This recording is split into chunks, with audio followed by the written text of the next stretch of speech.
प्यारे बच्चों, पाठ 10 रब्बा मीह दे पानी दे। इस कविता के पंजाबी, हिंदी और गुरुमुखी देवनागरी आपने पुस्तक से देखकर कॉपी पर उतार लेनी है। उसके बाद आते हैं शब्दार्थ। तो सबसे आप पहले है रब्बा। रब्बा का अर्थ होता है भगवान, प्रभु, परमात्मा। उसके बाद है दूना। दूना का अर्थ होता है दुगुना, यानी दो गुना। पर दुख, दूसरों का दुख। अगला है मीह, वर्षा, बरसात। आगे हम मवेशी। मवेशी का अर्थ होता है पशु। सीख, शिक्षा। उसके बाद है पहला प्रश्न, इस कविता में ईश्वर से क्या प्रार्थना की गई है? उत्तर है, इस कविता में ईश्वर से वर्षा लाने की प्रार्थना की गई है। दूसरा प्रश्न, खेतों में सोना का क्या अर्थ है? इसका अर्थ है खेतों में अच्छी फसल पैदा होना। वर्षा होने से अच्छी फसल पैदा होती है।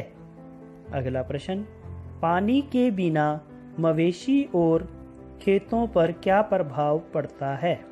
उत्तर, पानी के बिना मवेशी प्यास से मर जाते हैं, खेत सूख जाते हैं।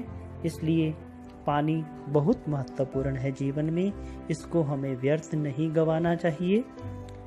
अगला प्रश्न, इस कविता में देश के प्रत्येक नागरिक को क्या सीख दी गई है?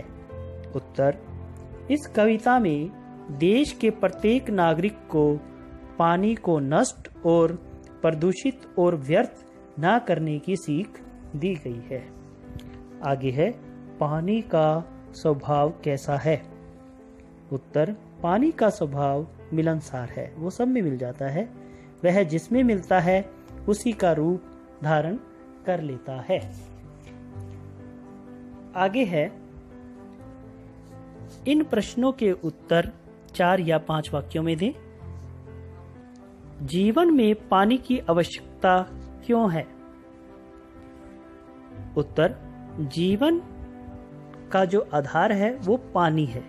तो हम लिखेंगे पानी ही जीवन का आधार है। इसी से जीवन मिलता है, चलता है। यही गर्मी और लू से बचाता है। इसी से अनाज पैदा होता है। इसलिए जीवन में पानी की आवश्यकता है। दूसरों के दुख में हम उनकी क्या सहायता कर सकते हैं? उत्तर, दूसरों के दुख को हम अपना समझ सकते हैं, उनके प्रति संवेदना और सहानुभूति प्रकट कर सकते हैं। तो इन्हीं क्वेश्चन को ध्यान से अपनी कॉपी पर आपने लिख लेने हैं और याद कर लेने हैं। धन्यवाद दोस्तों।